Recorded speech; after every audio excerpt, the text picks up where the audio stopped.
स्नेही recording studio Siwan. हई देखी हई होली के मजा लिए नीरज भैया। हई देखी सजावल बाबा हो ए आकाश। हई देखो हई होली चढ़ल बा होली। हई ले होली होली बनल है बबुआ। आवा क्या बात है। हई ले ऐसे न डाली जीजा को दियो सर, ऐसे न डाली जीजा को दियो सर। रंगवा डाली जम चोली करी लोसर लोसर, ऐसे डाली न चोली को दी लोसर लोसर। ऐसे न डाली जीजा को दियो सर, ऐसे न डाली जीजा को दियो सर। रंगवा डाली जम चोली करी चोटर चोटर, ऐसे डाली न चोली करी चोटर चोटर।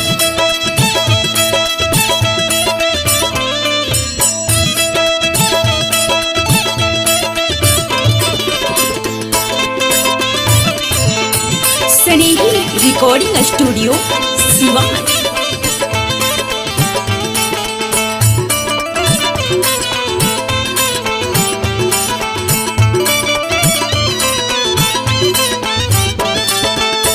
ऐसे न खेली होली दीदी लगी बोले, कहलू के बाद रउआ लागतनी खोले।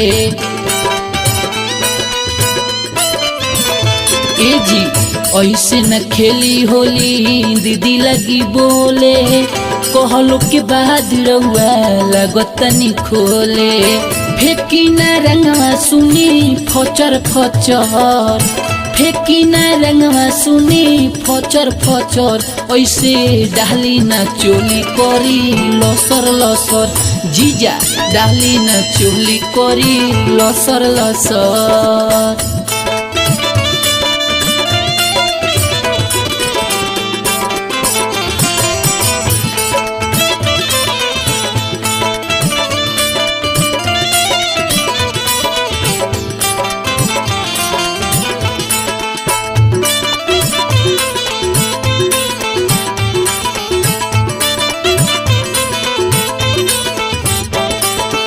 लाल का पियर का जनी डारे हरि हर जी, ओइनी बेकार में हम दीदी के घर जी। लाल का पियर का जनी डाली हरि हर जी, ओइनी बेकार में हम दीदी के घर जी।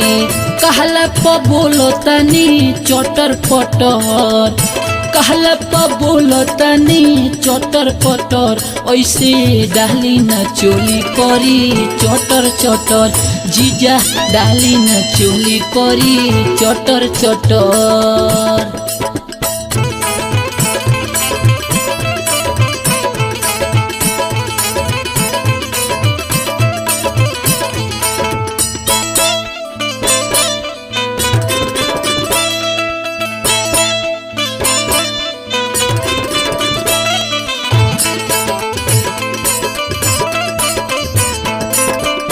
और नीरज के देखली रहन जी, सौरभ सागर काहे करतनी तंग जी। सुनी ना हे जीजा।